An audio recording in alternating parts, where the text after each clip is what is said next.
Hello सर्वांना. आज मी चटणी आणि मिक्स डाळीच्या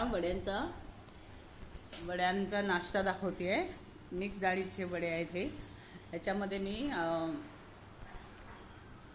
मूग डाळ, मसूर डाळ आणि उडदाची डाळ अशी मिक्स केली आहे आणि त्याच्यामध्ये कांदा घातला आहे थोडासा आणि मिरची वाटून घातली आहे थोडीशी आणि मीठ.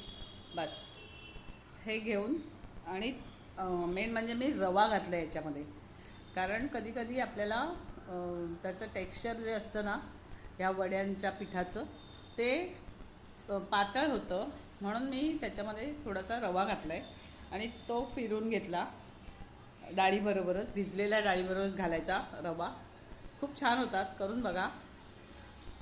छान फेटायचं ते आणि मग ह्याच्यामध्ये कांदा आणि मिरची घातली आणि थोडीशी कोथिंबीर घातली.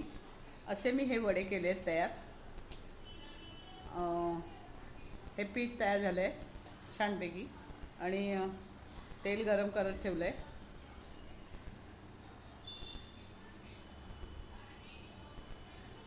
हे बघा, असं छान पीठ तयार झालं आहे. अगदी अर्धा एक तास अगोदर घातलं मी भिजायला डाळी आणि मग त्याचं केलं आहे. तेल गरम झालं आहे म्हणून घालून बघितलं जरासा. आता आपण एक छोटे छोटे वडे त्याचे तळून घेऊया. तुम्ही कमी पीठ घातलंच ना हाताने तरी ते छान फुलतं मस्तपैकी आणि होतं तयार. असे वडे करून बघा. ह्यात तुम्ही जर तुम्हाला नुसत्या वड्या तयार करायच्या असतील, सुकवायच्या असतील त्या, तर अगदी छोट्या बारीक जरा घट्ट हे करून घ्यायचं.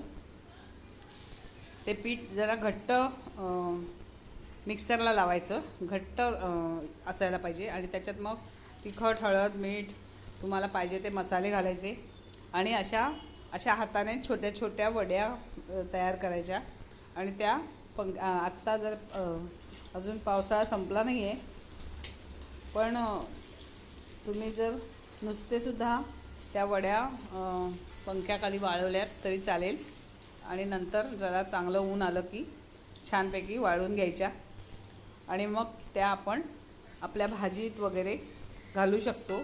एक छान स्वाद येतो त्याच्यामध्ये, भाजीमध्ये घातल्या तरी. मूगडाळ वडी म्हणतात ना, तशी तयार करू शकतो. हे बघा, असे छान तयार करून घेतले. खरपूस कच्चा टोमॅटो लाल म्हणजे आणि पातीचा कांदा असा मिक्सरला लावून घेतला. अशी टोमॅटोची चटणी तयार केली आहे.